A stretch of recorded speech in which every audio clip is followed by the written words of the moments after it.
We live. All right, Shalom, Yahweh Hashem, Yahushua Barakatah. This is Officer Yard coming out of the Isupk 1 West out of Harlem, New York. This is Isupk Milwaukee, Brotherhood class. I want to go over situation that happened in Mexico. I believe like 2 days ago. It says and this fits right in. I want to talk about kind of what's going on in Mexico, kind of what happened out here yesterday. There was a festival. I believe it was Saturday. Saturday night. It was I believe it was a Puerto Rican festival, or some type of Latino festival. But people got shot and people end up dying. And also, I want to speak about those situations that happened in Mexico as well. You know what I mean? At the end of the day, man, these guys are all these brothers and sisters that's dying, and the ones doing the shootings and killings, they're all young. You know what I'm saying? So, what happened in Mexico? I don't know if you can see this picture. What camera? Right there. There's five young Mexican students. I said, let me read it. 5 young Mexican brutally murdered on camera by cartels drawn by a fake job offer, then killed when they refused to work for them. So there's 5 students that they were offered to work for the cartels. So the cartels told them, hey, come over here, I got a job for you. And of course, Mexico, I don't know if people don't know, but Mexico, man, if you think the streets out here is bad and you know what I mean, and Mexico is horrible. You know what I mean? There's no jobs. You know what I mean? They don't, and even the jobs that are available, they don't pay well. You know what I mean? They're really in the ghetto. They're really struggling in the ghetto. They're really struggling in Mexico. There's very few people that are doing tawab. You know what I mean? But the majority of people in Mexico are struggling. You know what I mean? They can't, even the little jobs that they do get, they can't afford to feed their family. You know what I mean? So, and then besides that, because of poverty, because of the money and lack of resources, I mean, that's one thing in Mexico too, that they lack a lot of resources. You know what I'm saying? So that's why another reason why young men join cartels. Young men join these gangsters, these gangbangers in the streets of Mexico. Same reason over here, because of the lack of resources, because of the money and jobs and stuff like that, we go the other route. You know what I mean? We end up drug dealing, gang banging, robbing, whatever it is to make money. All wickedness, So in Mexico, it's a lot worse than what it is here. I mean, it's another reason why a lot of people from Mexico leave Mexico. They risk their own lives coming over to the United States just for a better job opportunity. You know what I'm saying? So these are students, right? These are students. These students should be taken care of by their parents. Most likely, they're not doing too well. So these cartels came and offered them a job. You know what I mean? Here, I'll read it again. It says 5 young Mexicans brutally murdered. I'm guessing they were tortured, chainsaws, you know what I mean? Being electric, you name it. Brutally murdered on camera by cartels, drawn by a fake job offer, killed when they refused to work for them. And that happens a lot in Mexico. You know what I mean? When somebody in Mexico hits you up and gives you an offer, the movie Godfather, when he says, I won't give you an offer that you cannot refuse. That's exactly what's going on in Mexico. When the cartel comes up to you and asks you for a job, to do this job for them, and you refuse, the chance of dying is pretty high. So that's exactly what happened here with these students. You know, they and it was probably in a bad area of Mexico. You know what I mean? So the cartel probably came up to the students and told them, "Hey, I got a job offer for you. You know what I mean? Come at this location, guaranteed pay." Hold on, something popped up on the screen. One second. Move this down. Offered him a job, they couldn't refuse, and they ended up dying behind it. And it was recorded on camera. I'm guessing that when they were torturing these young students, they were probably asking for money from their parents, and their parents were probably asking money from the other family members. You know what I mean? And they probably didn't even have it. So maybe their parents and their family members probably seen their kids get brutally murdered on camera, or it was recorded and sent out to their families. You know what I mean? Who knows? But Mexico is so bad, and we lack so many resources in Mexico that we're willing to do anything to put food on our table. We do anything to pay our bills, even if it means killing your own brother and sister. You know what I'm saying? It's so bad in Mexico that we're willing to do anything for money. And let's not forget, you know, I mean, Mexico was conquered by Spain. We're still being oppressed by Spain, by these Spaniards, by these devils. We're still being oppressed by them. Even though we still have Mexico, but we're still being oppressed by these devils. And even the cartels and gangs, that's not what Mexicans, you know, my people created Tribe Isco. That's not from us. We didn't know nothing about no cartels. We didn't know nothing about hustling, drug dealing, and gangs and cliques. That's not our culture. Those type of stuff was brought to my people because we seen Edomites gang bang. You know what I mean? We seen them do these type of things, drug deal. We see them being involved in cartels. You know what I'm saying? So that's where we picked up this lifestyle. That's not who we are. We did not invent cartel. We did not invent gang banging. That's not our custom. It's not our culture. You know what I mean? All this was brought by the heathens. You know what I mean? Matter of fact, before I get into the scriptures and story, you know, the biggest cartels in Mexico, which is I believe it was Sinaloa and Cartel Jalisco. That's on the uprise. They're probably the biggest right now. You know what I mean? And the crazy part is that these cartels that I just mentioned, Jalisco and Sinaloa, it didn't start in Mexico. It started in Los Angeles. It started in California. The most biggest, most ruthless cartels that's active right now. It's not how do I say it? It wasn't created in Mexico. It all started right here in the United States, in Los Angeles, in California. You know what I mean? Cartel Jalisco and Sinaloa, it started from California. We learned how these Edomites were moving. Most likely, no, I know for a fact they're working for the Edomites. So the Edomites probably like, look, let me set this up for you. Bam, bam, bam. Y'all gonna work for this. You gonna work for this man. You're gonna get this from that person. Get that drug from that person. We'll drop these drugs off for you.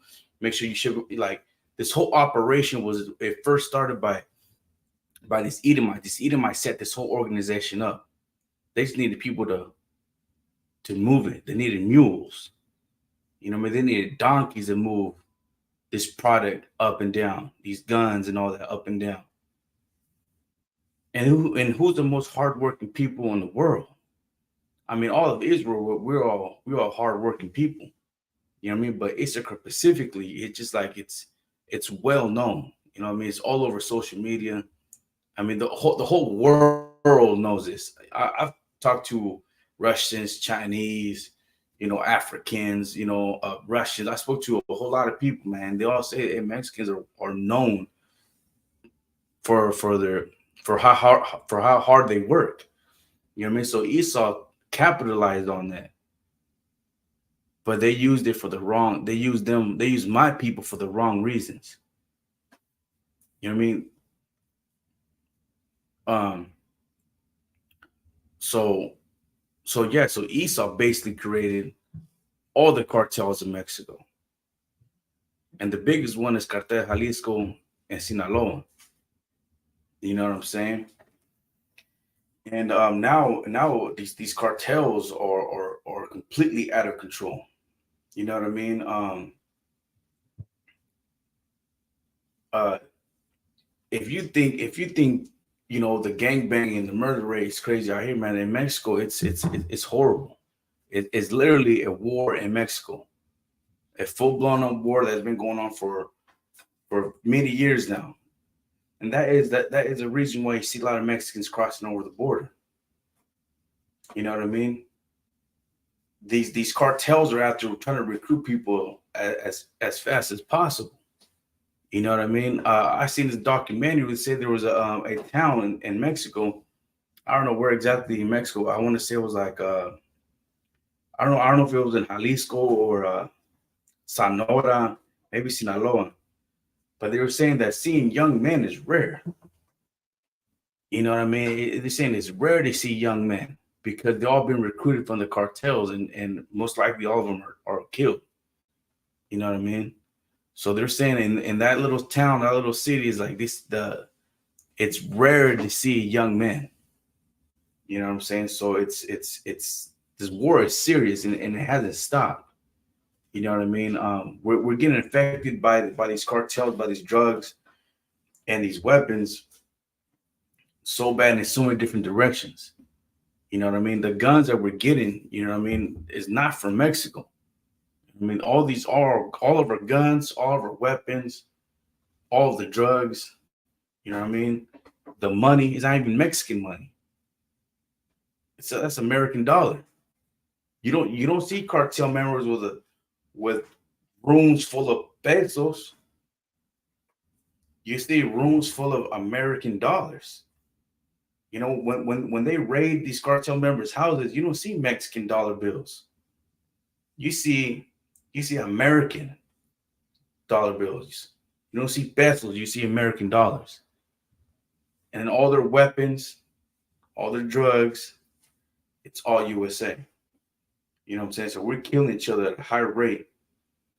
You know what I mean? And because some of us are dying so quick, they're out there recruiting. In the process of recruiting, just like essentially to what happened to these students, they're applying the ghetto. And it's in Mexico too, like in the beginning of the cartels, it was like Robin Hood. The cartel members, they were like Robin Hood. They stole from the rich and gave back to the poor. But now it's like it's gone out of control. It's gone out of control. The Mexicans probably thought, I can probably work for these gabachos, work for this devil real quick, and pay my family, take care of my neighborhood. That's how they were thinking at first. But now it's like it's out of control. The Esau has manipulated and got us manipulated and got us killing each other and still working for them. You know what I'm saying? So Mexico is out of control. They're out to recruiting, and even if they say no on some certain situations, they get murdered just to say no. I don't want to be involved in it. You know what I mean? Just like these students that I just mentioned. 5 students in Mexico just recently killed, I want to say maybe 2 or 3 days ago. They're recently killed because these cartel members offer them a job to work for them, and they probably said no. Why would they? They're in school. I don't know if they were college or high school students, but they said they were young Mexican students. You know what I mean? And they look like they could have been in college because this happened more than once. Then there was a time they found like 76 students just gone missing. I think they hijacked the whole bus or something, and they're just gone missing. It's like it's a big deal. You know what I mean? Like I said earlier, like there's towns where seeing young men is rare.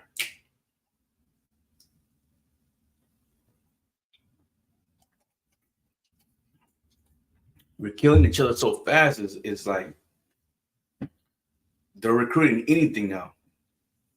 They're out there recruiting students with backpacks on. They're hijacking buses on the way to school, on the way or the way back from school. You know what I mean? Like it's out of control, man. So let's the majority of the reason why people in Mexico want to leave because this war hasn't stopped, man. The war is still going. Full blown, I'm talking about full blown war. I'm talking about homemade tanks, you know what I mean? Homemade bombs, homemade drones. I mean, these drones dropping bombs on houses. You know what I mean? This is a full blown war. So Esau is going to war against my raza. Raza is going to war against themselves because of Esau.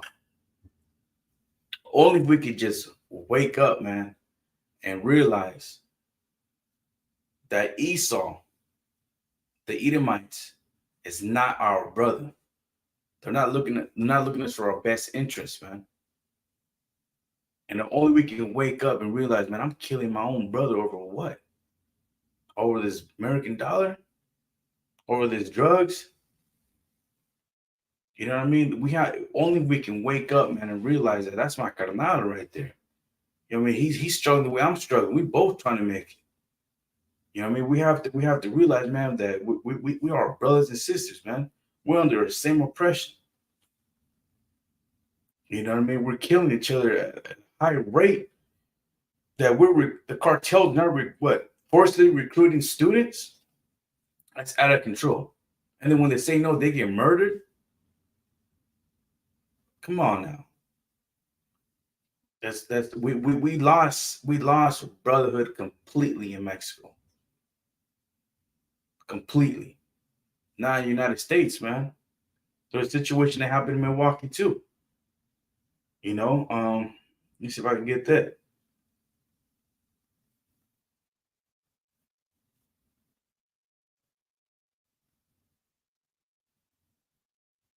right here. It says a new video shows terrifying gunfire at Milwaukee South Side. Look, this happened. It said right here, like 20 hours ago when I got it, and I believe I actually talked to a sister that was there, and let me see what she said. She said on Sunday they killed like 4 people and 14 wounded, so 14 people shot, 4 killed, and she said it was some type of a Puerto Rican festival. See what I'm saying? 14 people got shot and 4 people got killed. And I guarantee it, at a Puerto Rican festival on the South Side, I guarantee it was brothers killing brothers, man. Over what? You know what I mean? Over what? We have no brotherhood, man. Esau is just chilling. Esau's neighborhood, man. You don't see this stuff in Esau's neighborhood. You know what I mean? They have somewhat of a brotherhood. You know, but our people is so destroyed, man. That when we see our brother, man, we're so quick to have an evil eye towards him, man. You know what I mean? We're trying to be like the oppressor so damn bad that it's almost unbelievable to even hear. Like what happened in Mexico. The cartels are recruiting students? Like, students, really? Like were the cartels are that desperate? It's crazy, man. It's crazy. Let me go to the scripture right here. John 8 and 44. John 8:44. So ye are of your father the devil, and lust of your father ye will do. He is a murderer from the beginning. You know who that's talking about. You know what I mean? That's talking about Esau. But this is Yahweh basically saying to one of our own, man, y'all looking up to this type of shit. But you're just like your father, man, the devil. You know what I mean? These cartel, man, these in the very beginning, like I said, it was like Robin Hood, robbing the rich, giving back to the poor. But now it's like ye are the devil, like your father's the devil. You know what I mean? We're trying to be like Esau, but just to the extreme. Because you know everything we do, man, we take it to a whole nother level. Just like these pagan holidays, man. We take these pagan holidays at a whole nother level. Milwaukee 4th of July was crazy. Hearing gunshots, you know what I mean? I was hearing single automatics, 22s, switches on like it was just turned up from the north to the south. You know what I'm saying? So this is Christ telling our own people, man, like you're like your father, the devil, man. That's exactly what's going on, man. Our raza is like just like the oppressor now, but almost worse towards our own people. You know what I mean? It's us gunning us down now. You know, you still see Esau killing us. I mean, Esau's killing us every day. He hasn't stopped since he's been here. Since the Esau stepped the foot here in the Americas, he hasn't stopped killing us. But now you see more brothers killing brothers, sister killing sisters, sister killing brothers, brothers killing sisters, like Mexican brown on brown crime, black on black crime. That's all you see, and then it's getting pushed down to the entertainment world, and we're so destroyed that we look at these entertainers as leaders. Like those are the people that we should be following. These people are just destroyed as you are, son. Brown man, black man, Hispanic, Native American man. We're destroyed from lack of brotherhood. Only if we had brotherhood, man. You know how strong we will be. You know how strong we will be if we had a few cartel members that are high ranked and watched one of our classes and heard these scriptures getting broken down by the generals, by the captains, by the troopers. I mean, not the troopers, because they're not allowed to teach, but the officers. If they could just watch some of our classes, you know how powerful, you know, it could change their mindset. But man, these brothers right here in the Isupk, man, they're saying the truth. I didn't know that about myself. I didn't know that was God's chosen. You know what I mean? I didn't know that was the devil. Like I kind of knew it, but I didn't know this was in the scriptures. You know what I mean? Like that's why these classes are so important, man. That's why Arasa has to speak up in the Isupk and talk about these situations. Because you don't know who's watching. It only takes one video to change our brother's world. Or maybe he was a student that just got recorded. You know what I mean? He's flipping through his phone, waiting to get picked up to go pull his mission. And he happens to go across one of the UPK videos. And he's watching this. That right there could have planted his seed in his head. And be like, damn. They're saying facts. This is a Mexican breaking down scriptures. And it's making sense. You know what I mean? That's why we need more brothers and sisters, man. Rasta, you know, the so-called Hispanics, the Latinos, to speak up on our situation, man, because you don't know who's listening. I mean, and we want some hardcore brothers to come into class, man, and eventually start teaching. You know what I'm saying? So yeah, man, we have to stop trying to act like the oppressor, man. We've been trying to act like the oppressor for so goddamn long, and we can't win, man. It no matter what we do. You know what I mean? We're kissing Esau's ass for so much for so long. It's like it hasn't changed anything. We're still killing each other, man. We just gotta stop trying to act like the oppressors, man. You know what I mean? It don't matter how much you kiss Esau's ass, you still you still like the father, like the devil, man. You're acting just like the devil.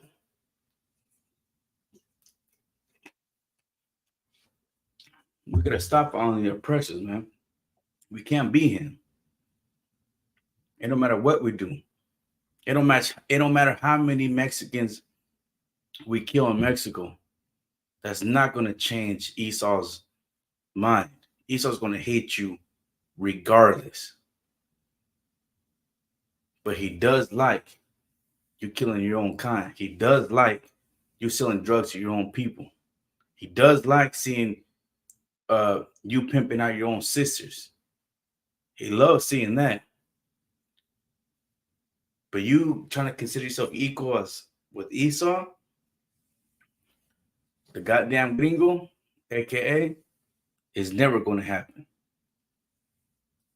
So let me go to next scripture. Let me go to Matthew 6:24. Matthew 6:24. It says, no man can serve two masters, for either he will hate the one or love the other. We can't serve two masters, man. You can't be 1 foot in, 1 foot out. You have to make up your mind, man. You have to make up your mind. Because even if you're 1 foot in, 1 foot out, you're not fully in with the scripture. You're not fully, how you say it, you're not fully following the commandments of the Most High. You know what I mean? You're not going to get protected by the Most High if you're 1 foot in, 1 foot out. You're going to get caught up. You're going to get got regardless. You got to be fully into this. That's how you're going to be saved, man. You know what I'm saying? You gotta really decide to be like, you know what? I can't be drug dealing anymore. You know what I mean? I got this, like, let's say I was a big time drug dealer, and I was struggling, I see these Edomites driving their Rolls Royce, seeing their big old houses, and I'm telling myself, man, I want to be just like him. What did he do to get what he has? I want to, you know what I mean? And he's, trust me, a Mexican or a black brother in the ghetto that's been struggling for a while, maybe even generations. They're tired of it, man. At this point, they're willing to do anything to get what Esau has. They're willing to do anything to be like Esau, to be like these goddamn devils, man. They're willing to kill their own brother for nothing. They're willing to kill their brother just to be like, all right, I'm on. Put me on now. You know how Christ tells you study to show yourself approval? The gangs and these cartels are like, shoot, kill Jose right there. Hey, Juan, kill Jose. Hey, Terrell, kill Jamal over there. You know what I mean? Like, we have to kill one of our brothers just to be like, yeah, he's with it. You know what I mean? Go ahead, join us. Join the Bloods. He's Crip now. He's Blood now. He's Sureño now. He's Norteño now. He's MS-13, Mara Salvatrucha now. He proved himself. He's one of us. He killed that. He killed that fool right there. But we're acting just like the oppressor, man. It don't matter, man. It don't matter how much drugs we sell.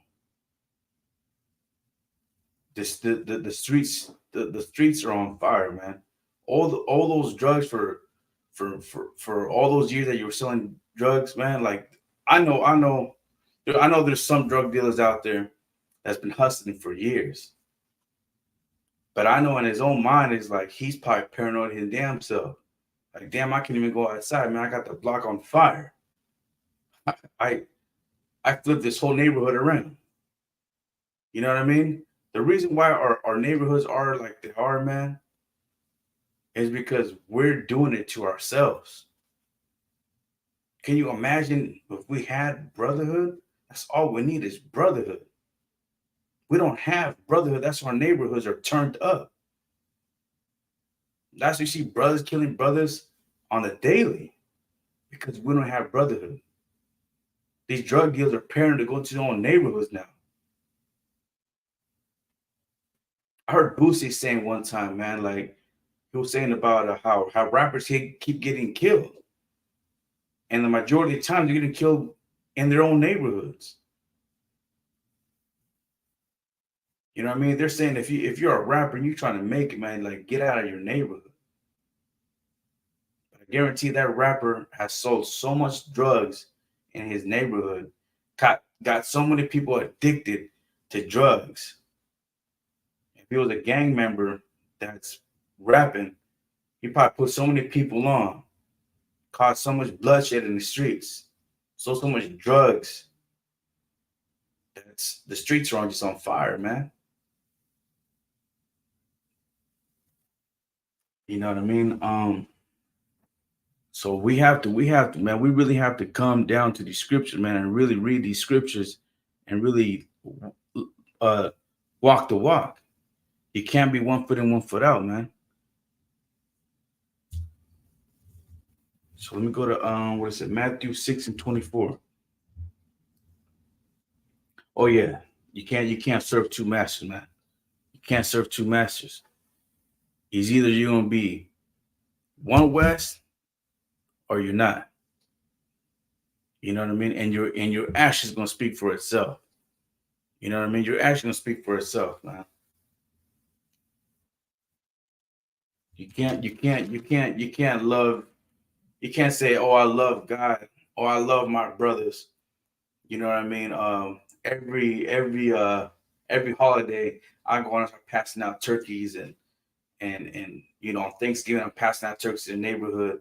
You know, when you can't and then say, "Oh yeah, I love God though, man. I love God, man." You know what I mean? That's why I'm out here passing turkeys and giving out, buying toys for the neighborhood, man. And then the very next day, you go right back to selling dope again. You go right back to gang banging. You start telling little homies go gang bang. You know what I mean? You're giving them drugs. They're getting shot up. They're getting arrested because of the drugs that you're giving them. You know what I mean? Other enemies, most likely his own brother, is getting killed behind the orders of the big homie. The big homie, man, only if they had brotherhood. Because we had to get one of them. Like I said earlier, if we can have a high ranked cartel member that can pay attention to these classes and they can wake up, because I guarantee it, man. I seen a documentary too, right? I seen a documentary. I think this was a cartel of Jalisco, right? So, and this was recent, where they going. I think it was a journalist that goes down to Mexico and Guadalajara, and tells them, "Hey, man, you guys are moving a lot of drugs." He's like, "Oh yeah." He's like, "That's our main thing is selling dope."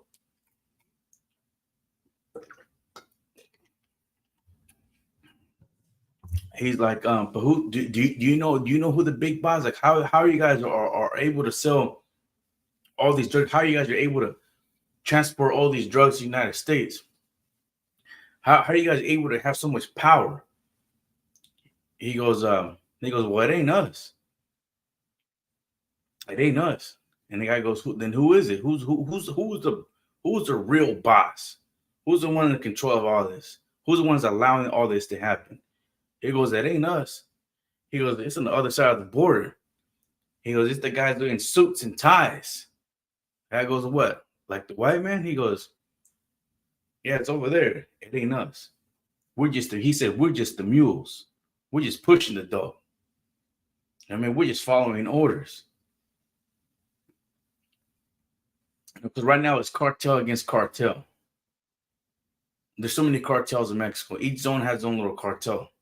And they're at war amongst each other, fighting for the American dollar, fighting to get to live just like Esau. You know what I mean?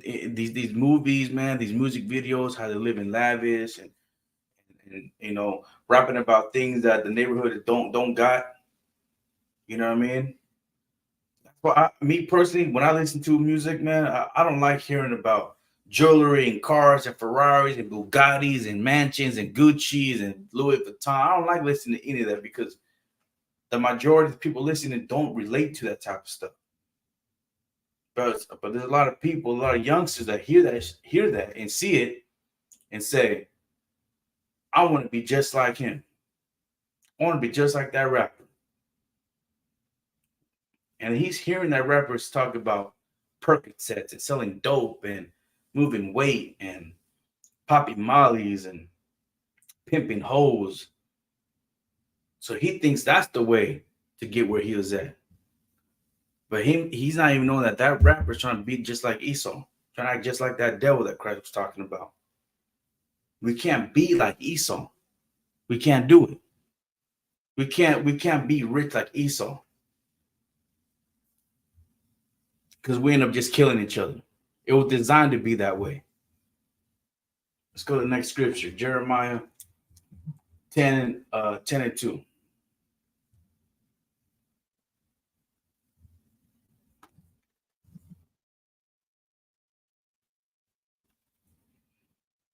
Jeremiah 10 and 2.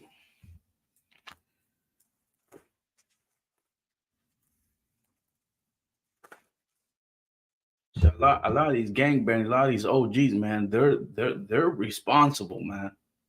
They're responsible for all these murders going on. You know, I mean, they have a chance, man, to speak to the little homies, to change this around. They might be a little overwhelmed because, like, man, I lost control since the '60s. These little youngsters, you can't tell these little youngsters nothing anymore. I mean, we lack brotherhood, man. Crip meant something. Blood meant something. Southside Sud meant something. You know what I mean? And it was to protect our own from the oppressors because we were getting the Mexicans. I know the Mexicans kept getting beat down by Esau, by the Irish, by the Jewish, by the skinheads, by the KKK.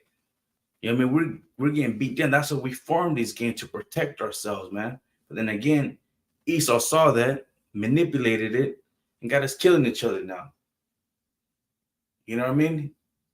And then it became too black on black, a brown on black, black on brown.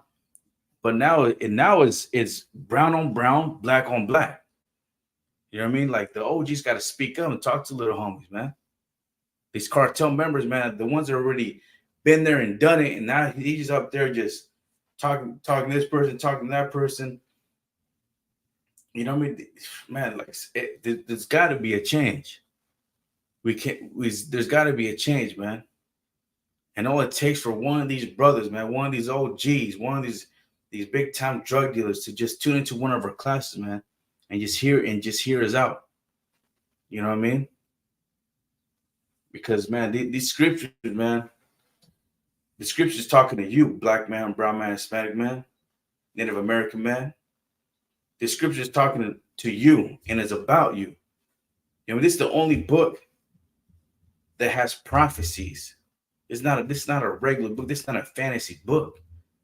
I mean, there's a scripture that says there's nothing new under the sun, man. So everything that's going on today is been happening. You know what I mean? So we gotta make a change. And I was like, we can't continue killing each other and then complaining about our neighborhoods.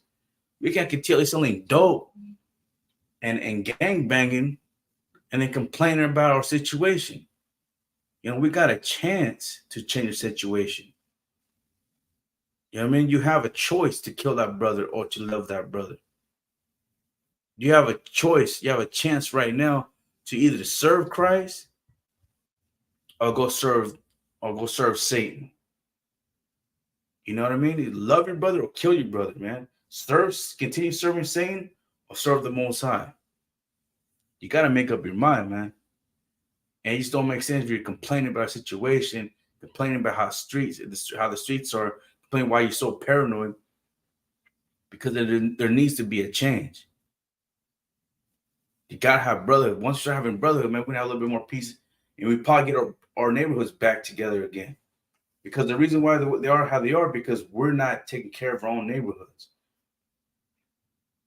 Instead of taking care of our neighborhoods, we're tearing down our own neighborhoods. We have to watch out for the police. We got to watch out for the government. We have to watch out for the food that we're eating, the water that we're drinking. Now we have to watch out for our own brothers and sisters because they're trying to kill us too. So let's go to Jeremiah 10:2. Thus saith the Lord, learn not the way of the heathen, and be not dismayed at the signs of heaven, for the heaven are dismayed at them. So basically saying, learn not, I'm going to read again from the top. Hear ye the word which the Lord has speaketh. Also, like that's one. Thus saith the Lord, learn not the ways of the heathen. That's the main thing, man. We can't, I was just saying this over and over. We can't be like Esau, man. We can't be as rich as Esau. It don't matter how much drugs you sell, man. It don't matter in the cartel how many people you've killed, man. It don't matter how high ranks you go up that ladder. You can never be like Esau. You know what I mean? We got the gang banging is not our culture, man. Yeah, we see us doing it. Yeah, you see us driving by in these nice cars, buying these big houses. You know what I mean? Wearing all this jewelry, trying to look just like Esau.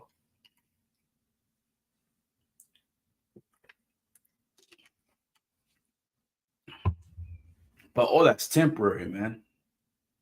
Especially nowadays with all this technology. Gang banging is done for. Selling drugs is done for. There's too much technology. Esau got too much technology. You know what I mean? You go do a drive-by. They got these cameras on the doors now. What's called like ring something. There's cameras in every corner now. Every street light. Every store. Every gas station. Everybody got phones. Everybody's recording. Everybody's taking pictures. The gang banging and the drug dealing is over with. We got to learn the hard way. That's the only way we're going to learn. And now, man, the streets are on fire. Mexico's on fire. I mean, these cartels are so desperate and they need to recruit men that they're out there trying to get students. And once they say no, they kill them too. I mean, there was a festival that happened in the south side of Milwaukee. 4 people got murdered and 14 people got shot. We can't even have a festival. And it was a Puerto Rican festival. We can't go out and enjoy ourselves. Our families are thieves, even the ones that are not involved in the drug dealing and gang banging, they're trying to live an innocent life. But you got these streets so turned up, man, so polluted, so wicked that our own family members can't even enjoy themselves, can't even walk their dog anymore. You know what I mean? You don't see on the south side, you don't see people walking their dogs, or on the north side, people walking dogs. You see it on the whites neighborhoods, but you don't see it in the black and brown Hispanic neighborhoods. You don't see that in Nevada. You don't see that. Our own families can't even go to a Puerto Rican festival to enjoy themselves, eat some good Puerto Rican food, some Ephraimite food, to hear some Ephraimite music. We can't even do that because 4 people got murdered, 14 got shot. This happened on Saturday. You know what I'm saying? So, like, man, we can't be like the oppressor, man. We have to get that out of our mind. We can never be as rich as much as Esau. Because as soon as you sell all that dope, you get all that. As soon as you feel like, okay, I'm getting there, your house gets raided. Esau's telling You know, because Esau, like I said, of the technology, Esau's hearing every conversation that you're having, every text message, every message you send on Facebook, IG. You know, Esau's seen all of it. Esau's using your own brothers and sisters to take you down. You know what I mean? As soon as you feel like you're on top, guess what? You're going down. It don't matter what you do, man. You can these cartel members, these drug dealers, man. You could work with Esau hand to hand, selling dope, buying houses, buying women, going to casinos, buying real estate, buying businesses. But once Esau said, "All right, you're getting too close to me." You know what I mean? You're almost touching my elbow. You're almost too close to me. You get clipped. Esau's telling you, be like me. No, you can get this too. You want this car? You want this jewelry? You want this Rolex? You want these Gucci shoes? I mean, you want to build your own business? All you gotta do is listen what I tell you to do. Be like me. Be more like me. In the process of doing that, you got us killing each other, selling dope to our communities, giving guns to the youngsters. You know what I mean?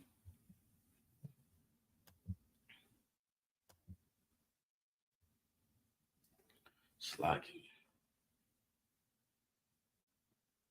know what I'm saying? Shalom, sis. So yeah, man, like I got sidetracked a little bit. But yeah, man, we can never be like the oppressor. Never, never, never.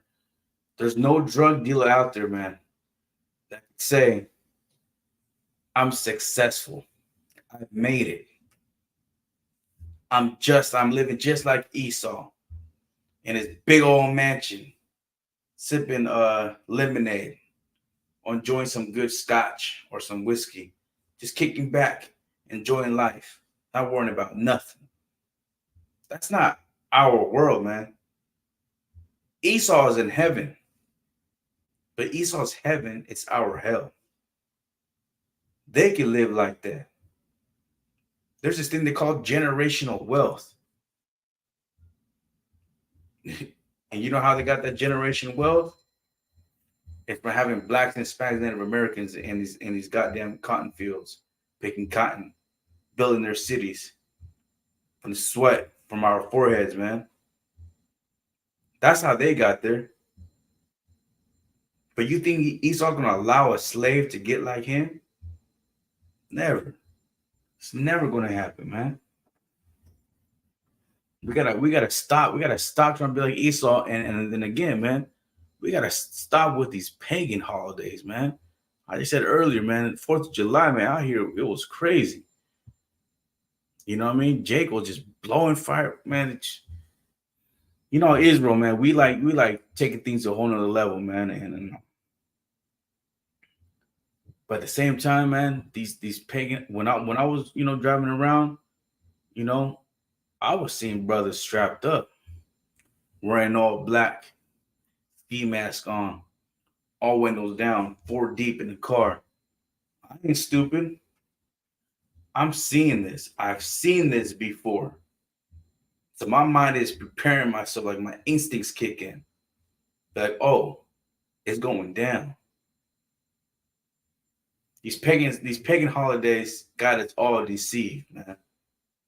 Talking about celebration, family time, family reunion time, hugs and kisses and gifts. No, man. These pagan holidays is death. When I hear, oh man, Halloween it's tomorrow, I'm already thinking, that's the worst time to be outside. That's the worst time to be in the north and the south side. Because I know there's be brothers out there lurking with the mask on, ready to go rob somebody, shoot somebody.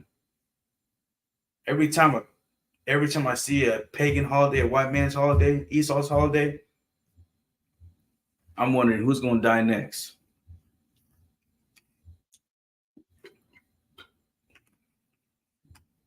Esau holidays, it's our deaths, man.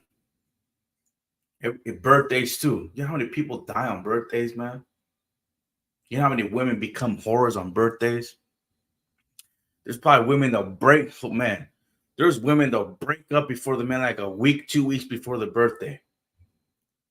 It's because her friends are like, "Oh, your birthday's coming up, girl. Let's go turn. I want to get you some bottles. Let's go to the club. Let's wild out. You know, getting all those DM messages. You know what I mean? On birthdays, brothers and sisters die. Again, that's not our culture, man. That's not Israel. That's not Israel, man. That has nothing to do with blacks, Hispanics, Native Americans, man. We saw Esau having a good time on their birthdays and Thanksgivings and 4th of July's and New Year's Eve. And then here we go, trying to act just like them and dying in the process of that. Let's go to the next scripture. Proverbs 3:31.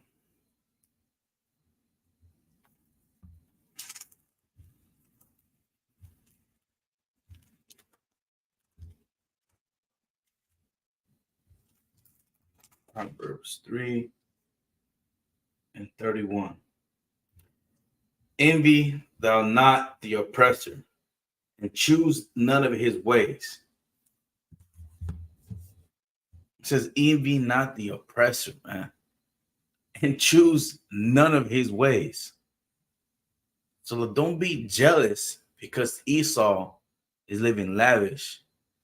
Esau is at his crib, 10-story house, 10-story building, 10-story office building, 15-bedroom house. You know what I mean? Got his own gym in the house, got his own basketball court. You know what I mean? It says, let me read it again. Envy thou not the oppressor, and choose none of his ways. And we're doing just that. Envy is like jealousy. You know what I mean? We're jealous how Esau is living. We get jealous when we see our brother, that's following the steps of Esau, but eventually, they all get clipped. Nobody makes it in that lifestyle. Nobody. There's no drug dealer out there say, "Hey, man, I made a success out of drug dealing." You know what I mean? You can't be a murderer, a hitman for a long time, man. Once you kill somebody, your time is clicking. You know what I'm saying? So it says, envy not the oppressor, and choose none of his ways.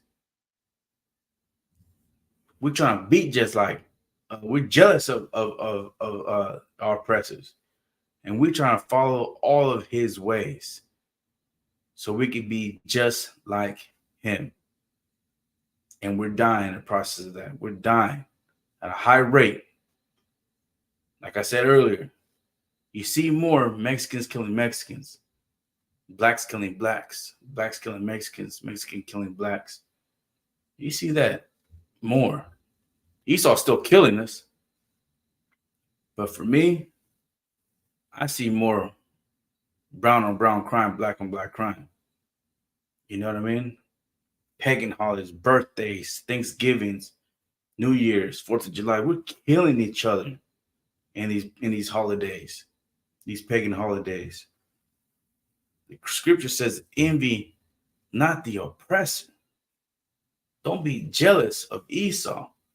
Don't be jealous of Massa, because Massa has a big ass house. You know what I mean? Don't be like that slave in that cotton field when you see a brother trying to run away. You go and tell Massa because you want to be in good relationships with Massa. You want to be under that roof middle of summer, so you're willing to snitch on your own brother because you want to be in good terms with Massa. Because Massa lets you stay in one of his rooms. Massa lets you eat in his table. So because of that, because of love of Esau, You willing to sell out your own brother, man, not knowing that later on, when they go out and trying to find that slave, they either beat him close to death or they end up killing him. You know what I mean? We can't, no matter what we do, no matter how much drugs you sell, no matter how many brothers and sisters you kill out there, you can never be like Esau. Never. Come on, man. Look at Esau's track record. He killed, just in the Americas, he killed what is that? 99 million so-called African Americans. I think it was about 70 million, 80 million Native Americans. In Mexico City, man, just Mexico City. That city had about 200,000. But like I think it was saying like 90 million Isukarites died. Now, can you imagine Brazil, Chile, Salvador, Honduras, Guatemala, Argentina, Jamaica? You know, man. You know, man, you can never catch up with Esau. You know how much money Esau got, man? You know how much Amazon is worth? Billions. You know what I mean? I'm you know, I want to tell you again. No matter what we do, we can never get like Esau. You can't sell enough drugs to get rich as Esau. You know what I mean? You can be a top-notch hitman. You can never get like Esau, man. Esau got this track record that he was gifted by a sword, man. He was gifted by that. Esau's a cold-blood killer, man. When we watch their movies, we're trying to be just like him. You know all those horror movies that you like watching?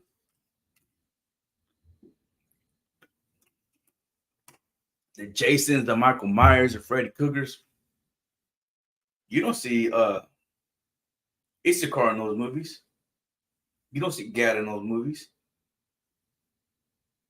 You see Esau. I know homies in the world that got Freddy Krueger tattooed on him, Michael Myers tattooed on him. You know what I mean? Jason tattooed on him. You know what I mean? We embrace that, like I said earlier in the very beginning of the class. The gang banging, the gangs, the MS13, my Salvatrucha, the Bloods and the Crips, man. That's not us. That's not us. We admire that. We're trying to be like that. So once we start gang banging and get put on, remember I told you about study yourself to be approval? Well, to prove yourself to be in a gang, you got to kill your own brother. Blood in, blood out. And guess what? In the process of trying to be like Esau, because you envy him, and you trying to learn all of his ways to get just like him, your ass is locked up. You got other people that look just like you trying to kill you now. You know what I mean? You're serving life in prison. You know, families, households are broken now. But wasn't that the reason why you start selling dope to begin with? Is that why you're selling drugs? Because you're trying to provide for your family? Well, guess what? That family done lost his father. Those kids are so young that because of the lifestyle you're living, the gangbang lifestyle, even your own wife is gangbang. Like Issachar, man, you see women gangbanging too, like for real. Issachar, women sometimes go gangbang with them. And a lot of the time, man, our women is caught up in drugs or they're locked up. The mom and the dad is locked up. Mom and the dad is both caught up in drugs. And guess what? Esau comes in and takes those kids away from you.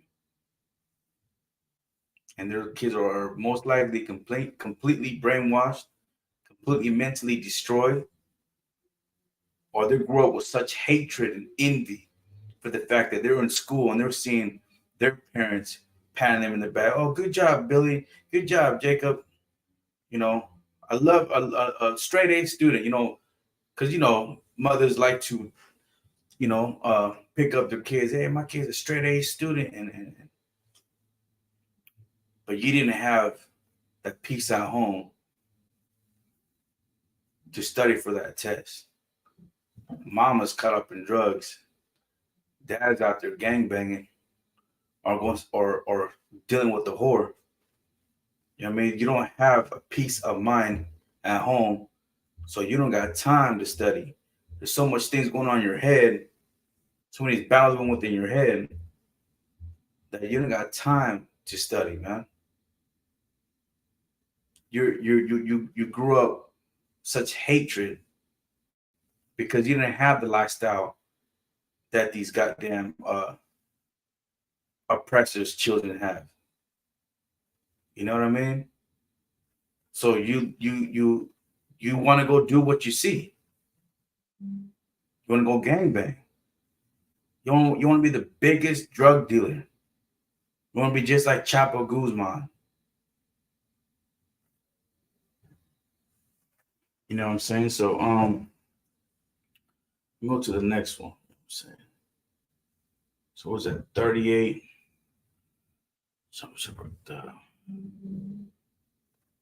Hey, Shalom Shabrakta. Hey, Officer Malak Moore from Cali. So yeah, man, like we can't. There's nothing that we do that's gonna have Esau love us, the oppressors love us, the goddamn devil to love us, these gringos. It don't matter what we do, man. No matter how many brothers and sisters we kill, so much drugs that we sell for Esau, man. He's never gonna love you. He knows we're not the same people. He knows that. You can try to live like him and act like him, dress like him, but he knows you guys are not the same people. But he does know that blacks, Hispanic, Native Americans are the same people. We just don't. But when our people so disturbed, when they see another Mexican, they see it not. You know what I mean? The white man's heaven is a brown man's hell. The American dream is a Mexican's nightmare. We're never going to be equal towards a white man. It's never going to happen. Esau is never going to love you, black man, Hispanic man, Native American man. Never. He was designed to hate you, man. Let's go to the next one. Psalms 133. Psalm 133, verse 1.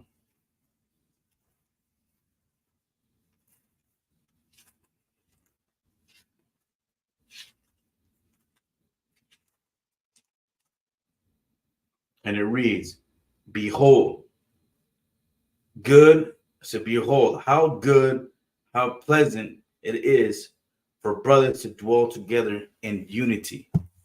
And in unity. Let me read that again. Behold, how good and how pleasant it is for brethren to dwell together in unity. You know what I'm saying? It's saying right there, man, how pleasant it is in the Lord's eyes to see black on brown, brown on brown. Stop killing each other, putting the guns down, not selling that last pack that he has. To say, man, let me put the shit to the side, man. You know what? I was gonna go out there and kill that brother because he's over there dealing with my ex or whatever reason. You know what I mean? That's when the ISUBK, I know the Lord loves to see what's going on in the ISUBK. Because in the ISUBK, man, we have brotherhood, man. We have brotherhood. And when we have our differences, we fix it. When a brother is wrong, he's wrong.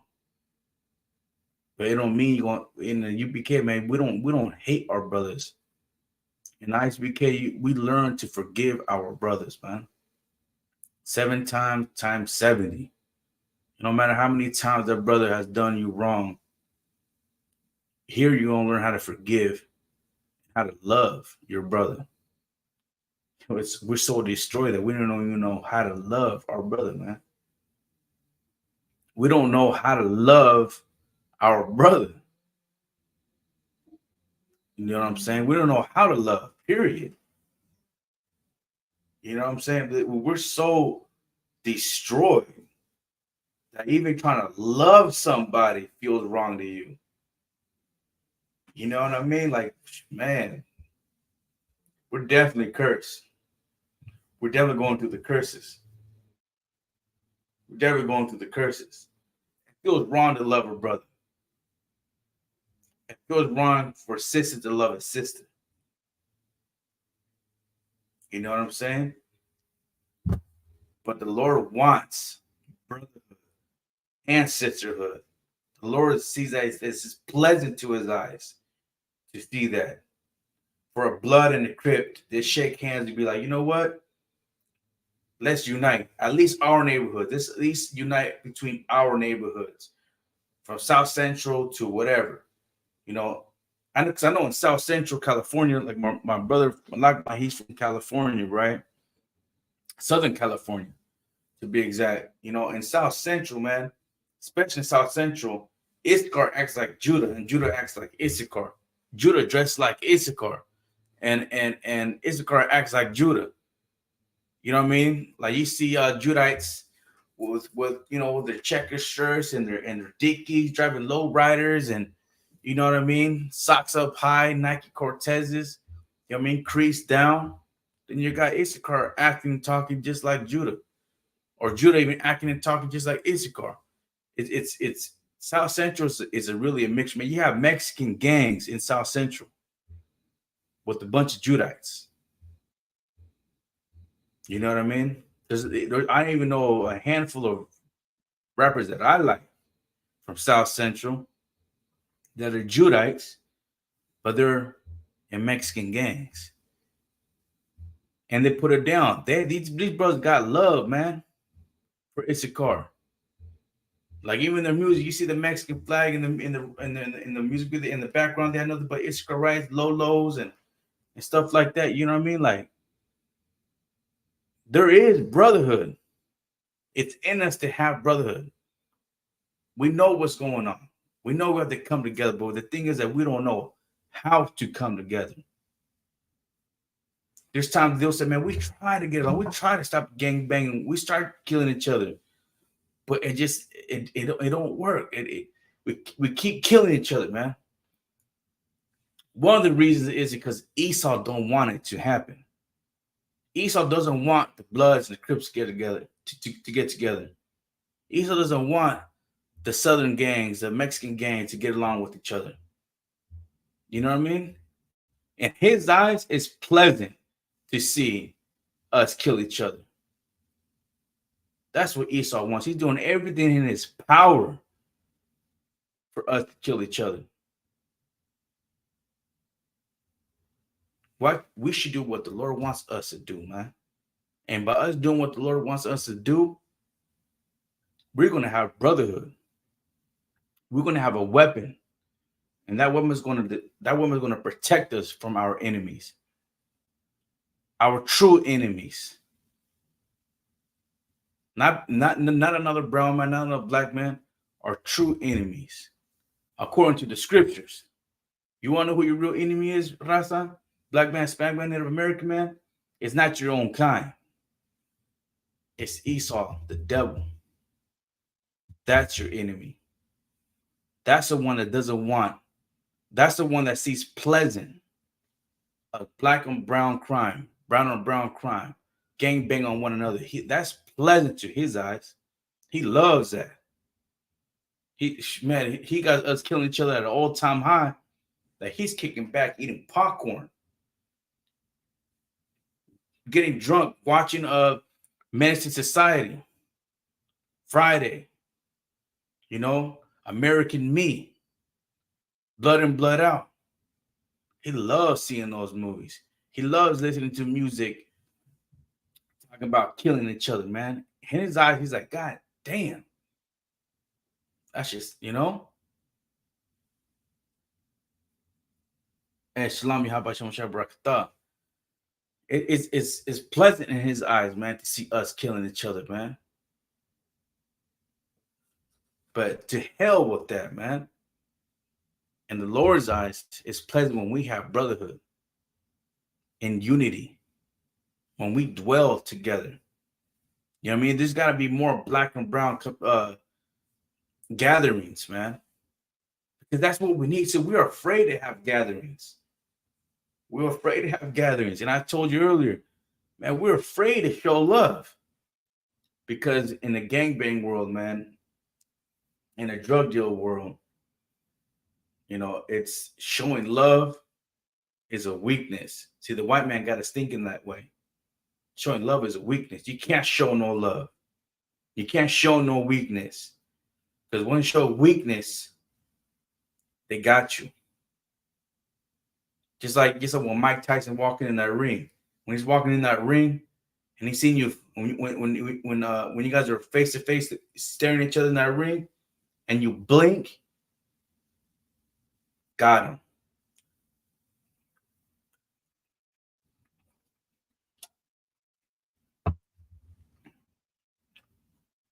But for you to really have brotherhood, man, you gonna have to, in your own mind, risk. You're gonna have to risk it, man. And give that Mexicano a chance. Give that black brother a chance to show your brotherhood, man. We need more black and brown gatherings. We need to have more communication between one another. Because it's pleasant in the Lord's eyes, man. And if I'm showing brotherhood to my carnal, to my Judite brother, if we're in a bar, we're drinking together, we're having a good time. He has tattoos, I got tattoos, or whatever, and we're having a good time. And if I see Esau disturbed by that, I'm like, damn, I'm doing whatever we're doing. It's good because Esau don't like it. Whatever Esau hates, man, I'm gonna want to do that. Esau hates brotherhood, so I want to show brotherhood. Satan, the devil, he sees joy on black and brown crime, brown and brown crime. So you know what I'm gonna do? I don't love my brother. I don't love my sister. And sisters, you do the same thing too. Sisters love one another, man. Embrace one another. There's some sisters I need to be taught by another sister how to love your man correctly. Because all this time, man, we were taught to disrespect our men. You mean to let that man know that he's replaceable. You know what I mean? We have to. These sisters got to teach themselves how to be a sister and how to love one another too. Just like we do. We got a lot of healing to do, man. Rasta, we gotta learn how to love one another too, because they say, man, a Mexican's worst enemy is another Mexican. So we got some healing to do, man. We gotta have more brotherhood. We need more communication between one another. Because it's pleasant in the Lord's eye to see brotherhood, man. We need that. And that brings fear, not just hate.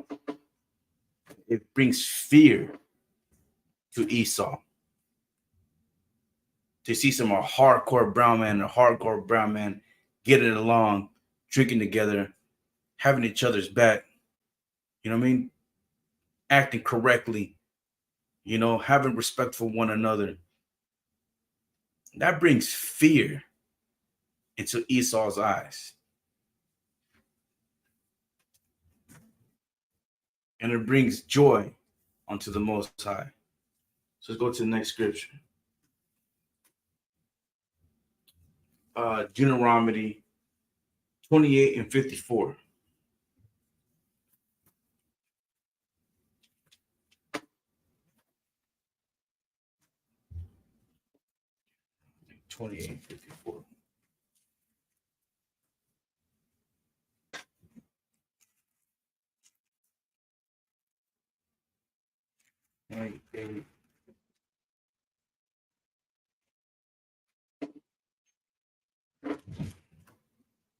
28:54.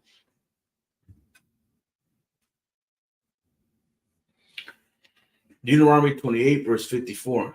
So that man that is tender among you and very delicate, shall be evil towards his brother and towards his wife of his blossom and towards the rement of his children, which he shall leave.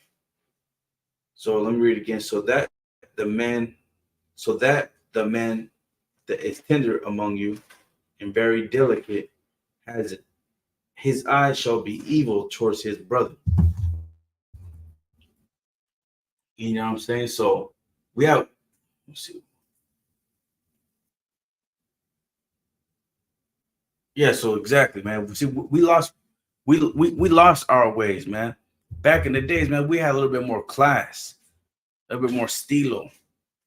You know what I mean? We had love for one another. You know what I mean? We were, you know, we tone it down. You know, even though we come from hardcore backgrounds, we tone it down when it comes to our brothers. You know what I mean? We have class. We don't act like we're in the street. You know what I mean? Thugging it out.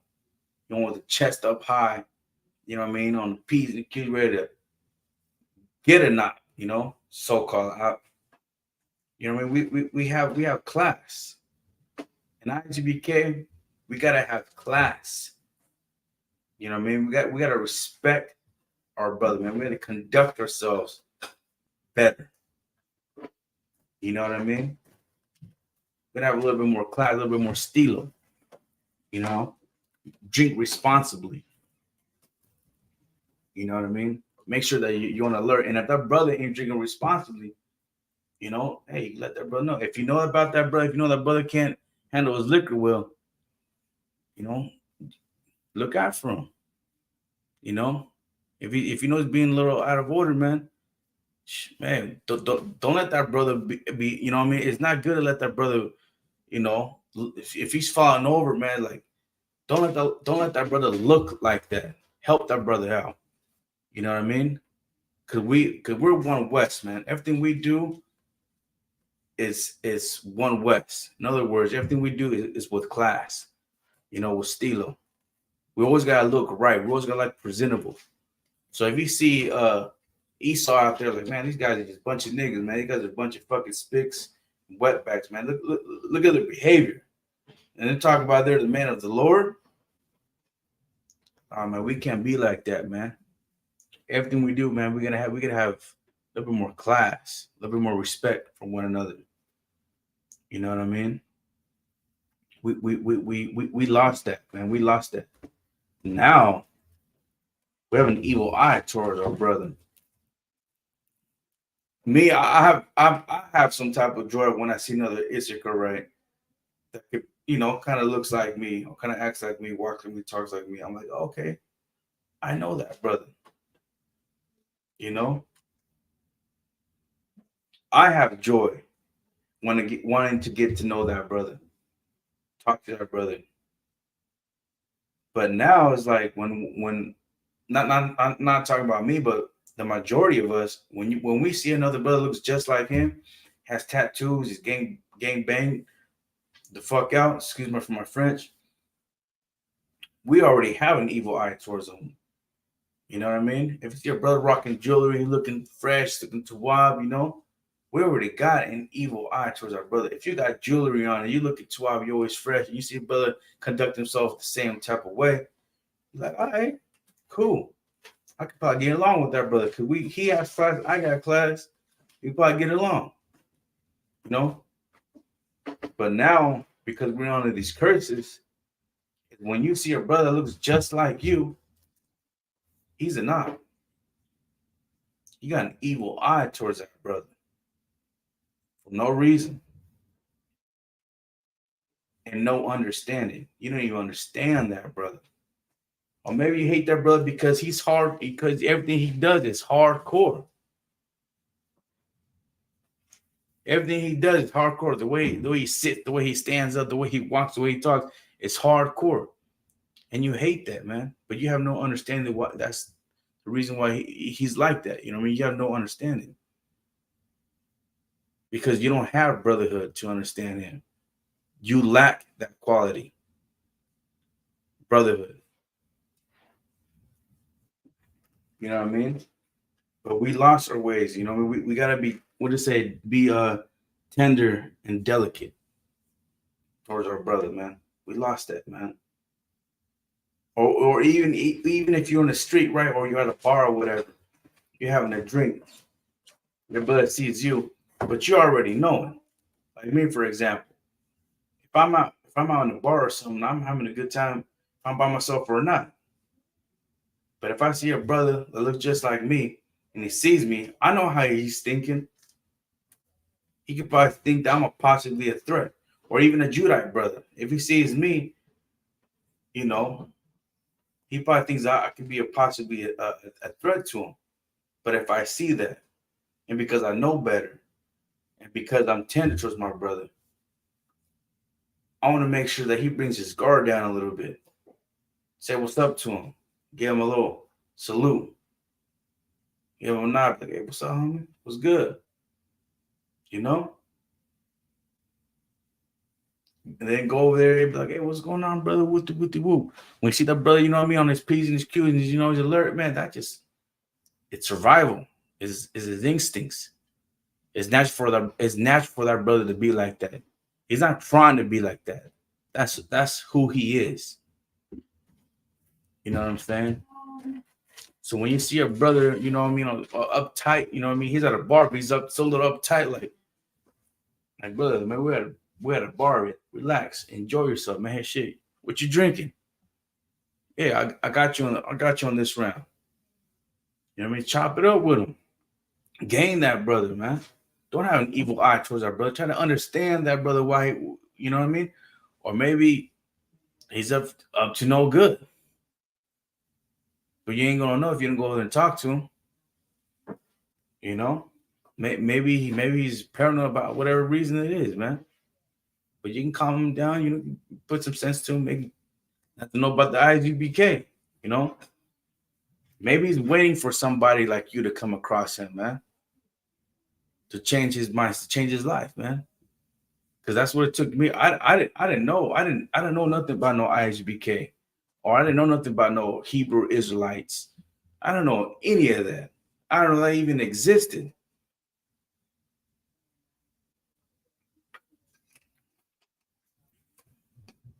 And when they told me I was an Israelite, I thought he was talking about I was Jewish. I was, man, I ain't Jewish, man. I'm Mexican. I'm brown. I ain't white. But once I found out that understanding what this brother was trying to tell me, did a little bit of research and found out, I was like, oh shit, I guess I am. I always felt that I was chosen. I always felt like a little bit different than everybody else. You know what I mean? I always felt like I had a purpose. You know what I mean? I just didn't know what. But here I am.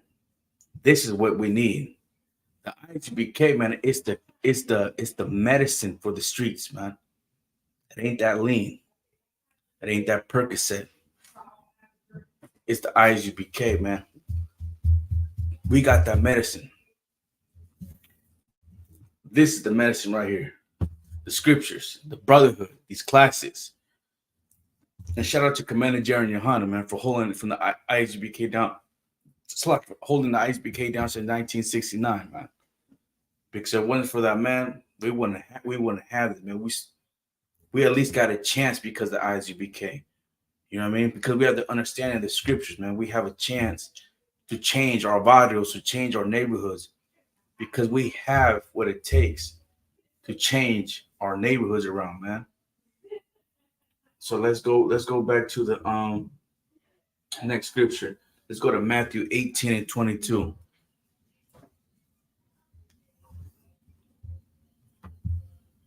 Hold on, select it. Yeah, Matthew 18 and 22.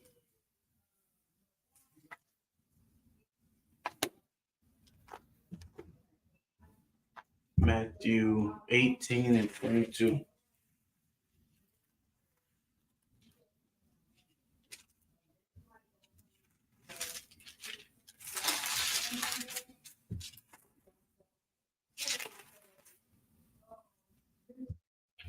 18 and 22. I want to say Yahushua, but it says Jesus. And Yahushua said unto him, I say unto you, thee until 7 times, but until 70 times 7 times. Salakia.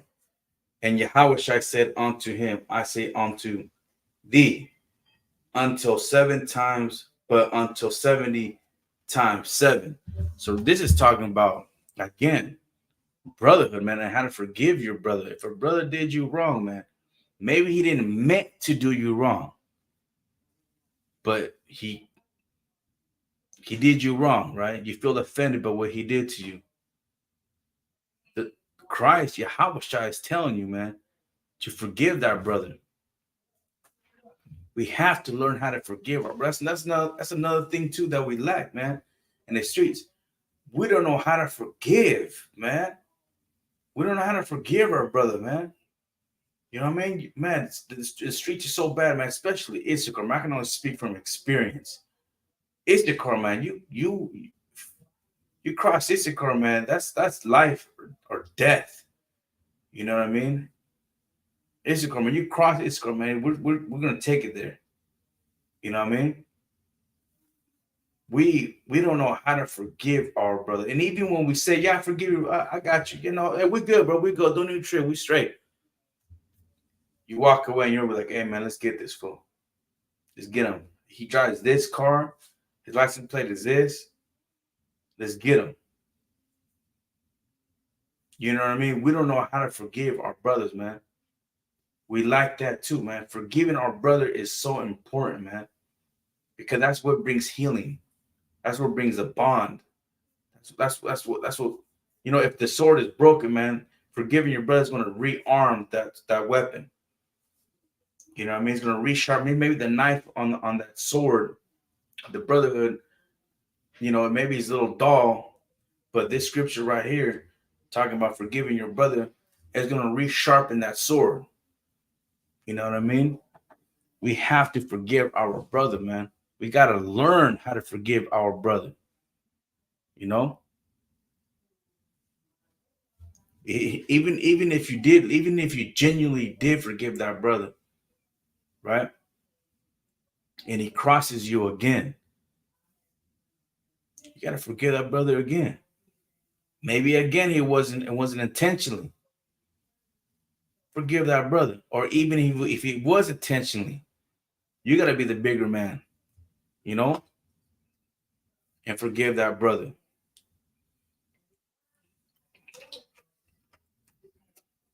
So these scriptures, man, the scriptures going to change the game. The Isupk is going to change the game, because it's exactly what we need. I already told you about these cartels. I already told you about this gangbang stuff and how it is. You know what I mean? But without forgiveness, man, we want to have no brotherhood. We gotta understand our brother, hear him out. Sometimes you might think that he did this because of that. You're gonna have to sit there and hear him out. Understand that, like, oh, okay, now I understand. I got you. Hey, well, salak, yeah, because I thought you meant it like this because you said this, and with got me thinking this way. So yeah, so I thought I was on. But you gotta forgive that, but you gotta learn how to forgive that brother, man. And then once you forgive that brother, and he crosses you again and again, and he messes up again and again, you keep forgiving that brother, man. And the Isupk, we do that. You know what I mean? We mess up every once in a while, but we acknowledge that we messed up. And especially if that brother acknowledges it and he realized that he messed up, that he did you wrong. It don't mean to have an evil eye towards your brother. It don't mean to still hold grudges, man, because that's against the Lord.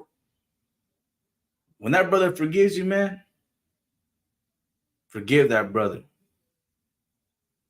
You know, be a man of your word, man. If you say something, be about it. You know what I mean? You forgive that, bro. Man, forgive that, bro. Don't hold no grudges. That's what women do.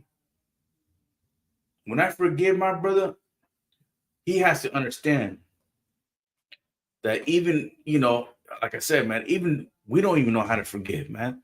Sometimes, man, it takes some strength to just forgive that brother, man. And some of us might even have that strength to forgive that brother. You know what I mean? It might take too much out of him to just forgive him because you'd rather just go head up with him. You'd rather release your anger because he disrespected you. Whoop his ass first, and then be like, "Oh, you good? Like you straight?" You know. But we can't have that, man, because that's like a domino. It's like a domino effect, man. You whoop his ass, he's gonna want to get you back. But if you forgive that brother, man, and then when you do mess up, he's gonna forgive you too. You know what I'm saying? So we gotta have brotherhood, man. That's the only way out of this hell that we living in. Like I said, man, the white man's heaven, it's a brown and black man's hell. When I hear Mexicans, oh man, I wanna once I cross that border, I want to do whatever I can to live that American dream. But you know what the American dream really is? A Mexican nightmare, man. You know what I'm saying? So we gotta learn how to forgive each other, man. We have to learn the basics of brotherhood, man. We gotta have understanding what brotherhood really is, man. It's much more deeper than just, hey, what's up, carnal? Hey, what's up, bro? Hey, viva la raza, carnal. All right, cool, yeah, whatever. No, it's more than that, man. So what happens when things go wrong? We're only gonna do what's natural to us. You know what I mean? I was sorry, brother. I couldn't really take disrespect too lightly. So when I feel disrespect, I'm like, man, you meant that. And because of that, you're gonna have to pay. You know? But in the Isupk, we're gonna change that, man. There's some brothers who are fighting to not be violent. You know what I mean? We're fighting to be more, I was saying earlier, a little bit more tender, a little bit more class to our brothers. You know what I'm saying? So we gotta always forgive your brother, man. Forgive that brother because it might come a time when you mess up and you want him to forgive you too. Have some type of carnalismo, man. You know what I mean? Fight that demon. Don't let that demon get between y'all, man. Don't have an evil eye towards your brother for no reason, without a cause. You know, some brothers are just mad for the fact that, at least to women, sometimes women is the reason why you hate that brother. Happens all the time because of that woman. Because the way that woman looked at that brother, you're like, I could deal with him. I mean, Israel, we're destroyed, man, and we have to realize that and admit that, and get some healing, man. Come to these classes, learn brotherhood, man, and we have multiple. We have law class. You know what? You got to learn how to keep the law too. Keeping the law is brotherhood, man. Forgiving your brother is a law. If that brother did you wrong, man, and you're like, all right, yeah, we're cool, bro. It's straight. But you ain't being genuine, you're breaking the law of the Most High, man. When you forgive that brother, you forgive that brother, man. And if he crosses you again, you forgive him again and again and again and again to y'all get it right. Because if you don't, then you're breaking the law, man. You still holding grudges, you're breaking the law, man. You know what I mean? And listen, another thing too. If that brother thinks that you still feel some type of way, that you haven't let that go, then go and make sure that the brother's not thinking feels like that. Don't let that demon take over him either. I mean, help him fight that demon. Be like, man, that brother still feels like he feels the type of way. Well, shit, man. I'm gonna say what's up with him. What's up, guys? Everything straight, bro? Is everything good? Yeah, all right. Hey, shit. You want a drink? Want some drink? Fight, y'all. We gotta learn how to fight the demons together sometimes, man. Or even if you're dealing with something at home, you know what I mean, and it's bothering you, you want to go do something you shouldn't be doing.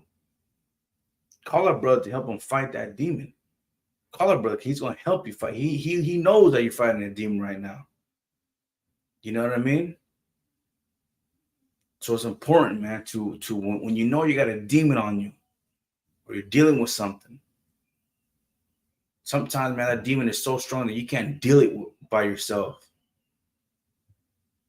and you need an officer of higher rank to help you deal with that demon. Because if you don't, either the demon's going to end up destroying you, or you're going to be trespassing against somebody else, man. So you got to lean on brotherhood.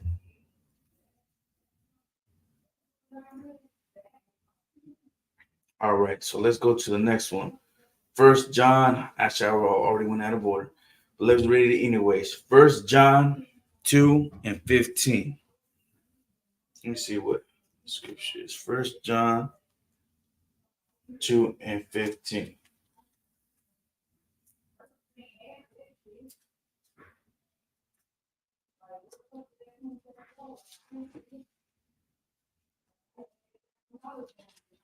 First John 2:15. All right, it's First John 2:15. It says, "Love not the world, neither the things that are in the world. If any man love the world, the love of the Father is not in him." There it is, man. There it is. See, let me read it again. It says, "Love not the world, neither the things in it." So basically, it goes right. It goes like what I was saying earlier, man. You know, you're envious towards the oppressor, and because he has cars, clothes, houses, businesses, extra money in the bank. You can't be envious and then go want to act like him, and then go get those things, and now you got the clothes, the jewelry, you got everything, man. But you can't love those things, man. You cannot love the world, man. You can't just love everybody. You can't love that, man. You can't. When I went to Chicago, man, I was like, man, what a beautiful city, man. This is glorious. It's a big ass city. But I know in my mind, I'm like, this is eventually gonna crumble. The Lord's going to destroy this. You know what I mean? The Lord's going to destroy this. You know? So you can't say that you love the world, man. Because what do you say? Here, let me read it again. That's First John 15. It's like your First John 2:15. Love not the world, neither the things that are in the world. If any man love the world, and the love of the Father is not in him. Again, goes right back to what I was saying earlier, man. You have to pick a side, man. You can't be 1 foot in, 1 foot out. You either love what the Lord loves and hate what the Lord hates, or deal with the consequences, man. You can't have 1 foot in, 1 foot out, man. You can't say you love the Father, man, and then love all this material shit, or you feel bummed out because you don't have the material shit and you want to do whatever it takes to get this material shit, man. The love of the Father is not in you, man. It's not in you. Move on. I said Deuteronomy 28:1. Let's go to Deuteronomy 28:1.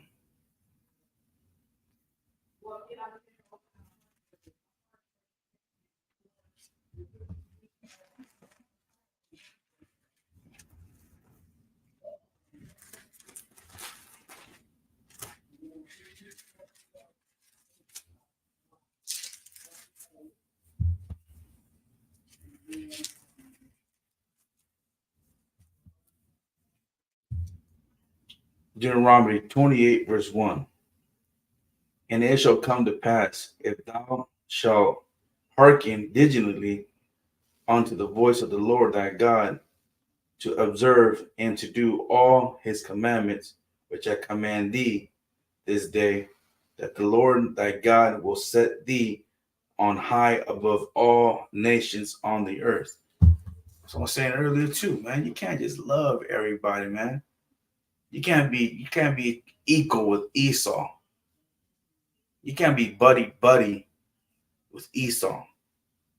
You can't love and try to trust your enemy, or try to think that the enemy is gonna have, like, you can't make the enemy love you, man.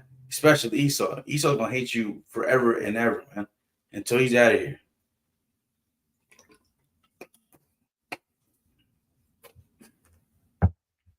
But if you keep his commandments, man, then you'll be blessed. You know what I mean? Because I see, some people think they have to have all these material things and think that they're blessed. You want to find out what being blessed is, or blessed is, it's right here in the scriptures, man. So by keeping his commandments, man, you can get the blessing of the Most High. What it say at the very end, it says, here, let me read it again. 28 and 1.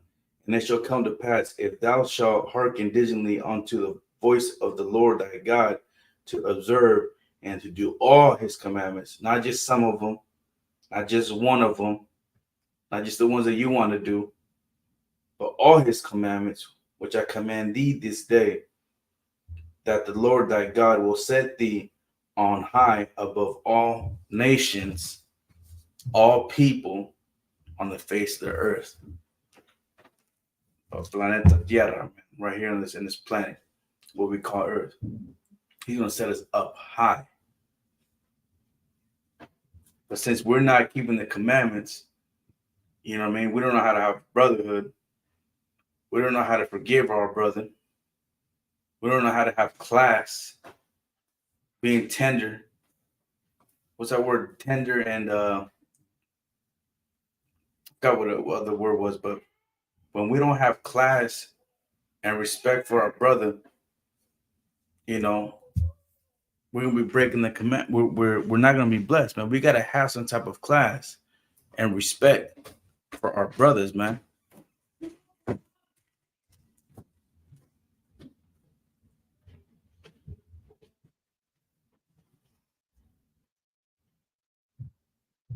All right, let's go to the next one. And if you guys hear that, Salakia.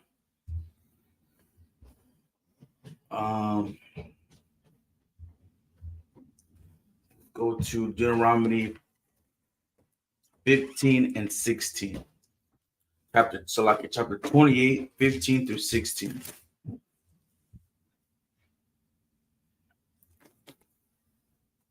But it shall come to pass, if thou will not hearken unto the voice of the Lord thy God, to observe and to do all his commandments, his statutes, which I command thee this day, that all these curses shall come upon thee and overtake thee. Verse 16. Cursed shall thou be in the city, cursed shall they be in the field.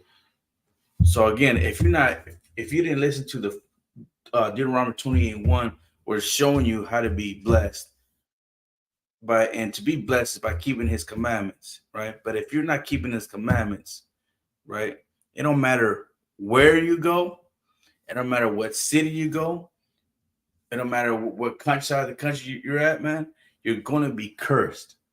It's like this. Let's say you were in Chicago, you live in Wicked, and you move to Milwaukee, but you haven't kept his commandments. You still live in Wicked, but you're complaining about, man, all these bad things are happening to me, man. This, I keep getting shot at, I keep having to shoot back. They're shooting at me. I had to drop one of them. If you're wicked, man, if you're not keeping the commandments, man, if you don't know what it is and what it takes to be blessed, it don't matter what city you move to, no matter what field you go to, you're going to get cursed, man. You know what I mean? Because there's some brothers say, man, everywhere I go, and no matter where I go, I run into enemies.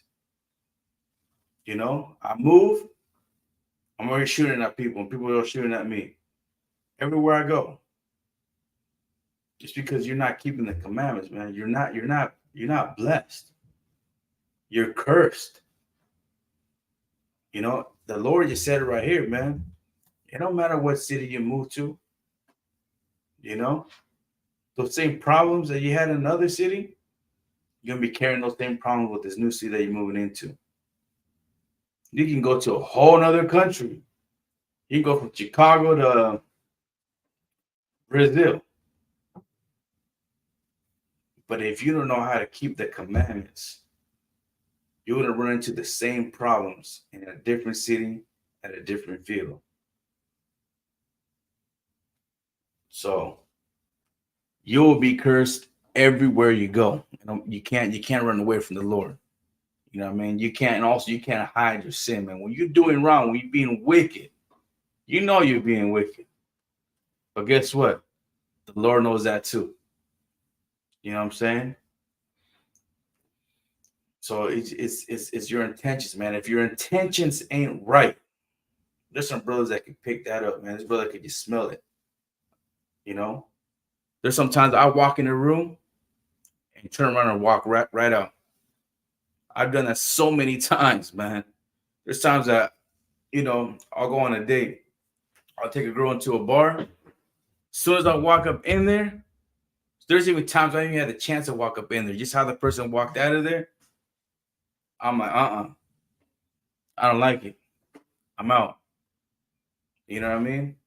You can pick up. I'm good at reading the rooms, man. I pick up the energy, man. I could feel those heat waves. You know. So make sure your intentions are right, man. Make sure you have brotherhood. You know what I mean? Make sure you have some type of class. Like I said, have some tender and delicacy. Have some class towards your brothers, man. Show some respect. Let's go to the last one. 1 Timothy 6:10.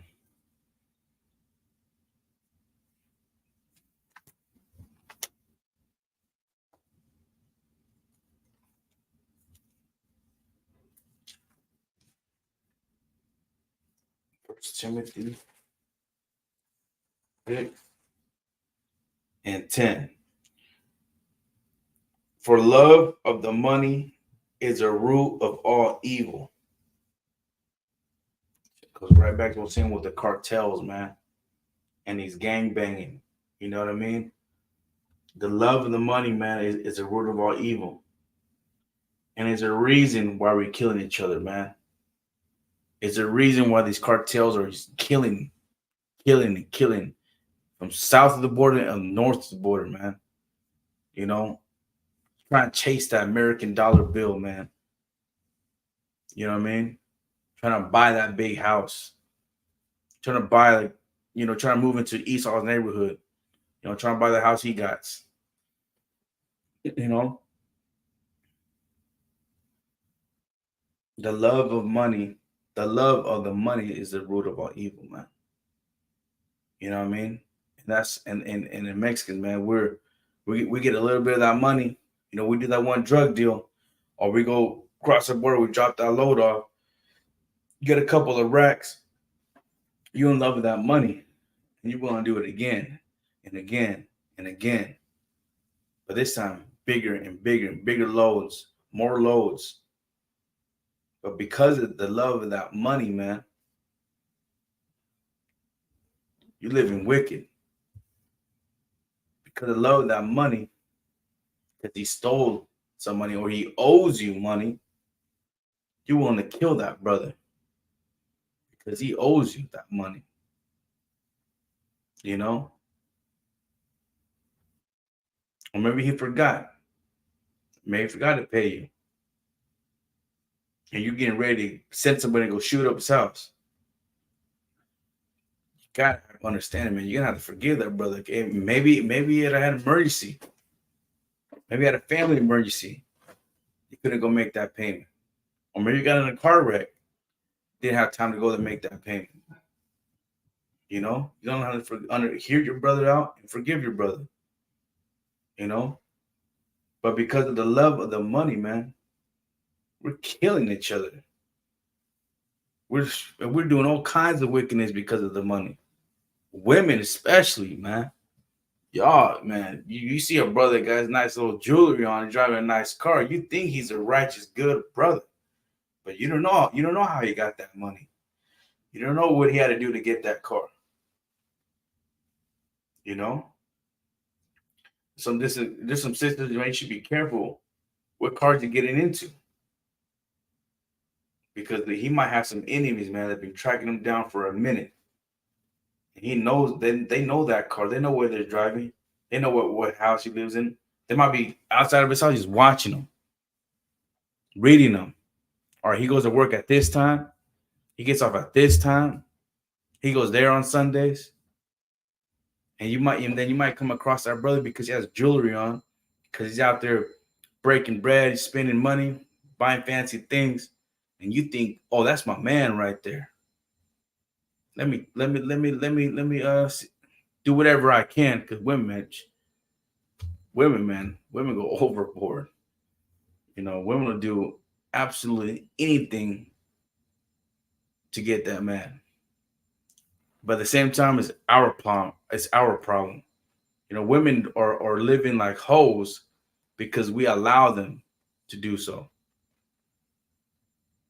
And women are being hoes also, man, talking about strip clubs. Girls are showing their good, man. These could be married women, you know, out there in the strip club, shaking ass. Men are out there just all day long. She might like this. She's like, God damn, this man already dropped 10 G's on me. Let me go home. Let me go home with him tonight. Let me pay him back. She gets in that car. The ops already outside waiting for him. As soon as he comes out, he gets hit. And she gets hit. The whole car gets sprayed out. He gets killed. She gets killed. You know what I'm saying? So we gotta use a lot more wisdom, man.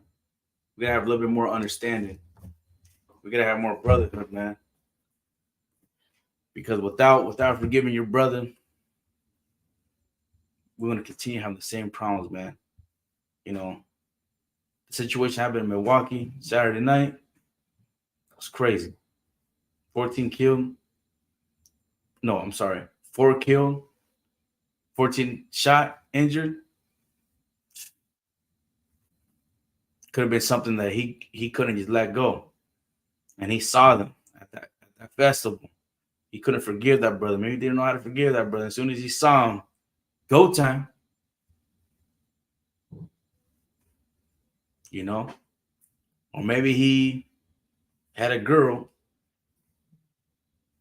and he saw this guy walk in her job. See that he had jewelry on, broke a lot of bread. The guy asked for that girl's number.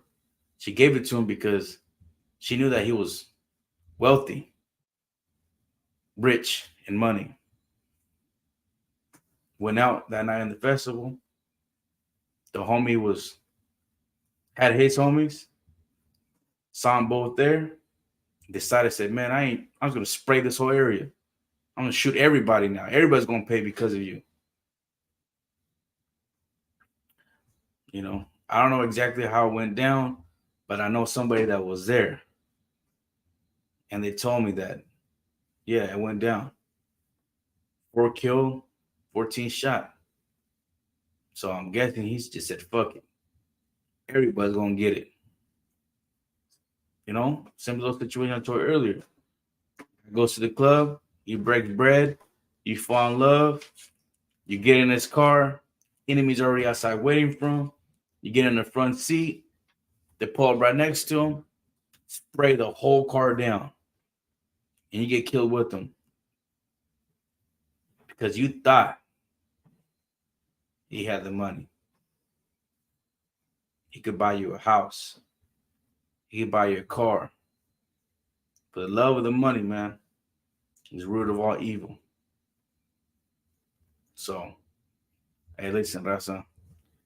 Every Tuesday, man, in Isupk is the home of the truth. Every Tuesday we have brotherhood class. This is Milwaukee, man. This is the officer on Yar, on Yashikar, coming out of 1 West, Harlem, New York, under commanding General Johanna, man. And that's my time, Rasa. Till next time. Hold on, what Salai Kaninian said, if we keep fighting and killing each other,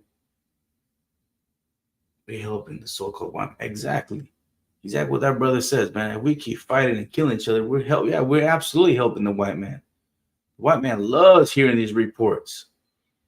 The white man loves hearing a black, especially these festivals, because these festivals should be our a time of celebration, our time.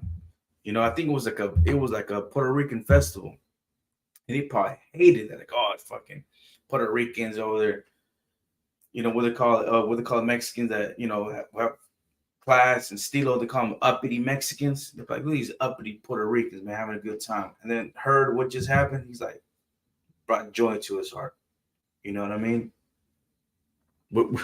We're helping the white man. You know what I mean? By killing each other. You know what I mean? We're helping the white man by not having brotherhood and sisterhood. You know what I'm saying? So with that, Rasa, Shalom Yahaba Hashem Yahshua Barakatah.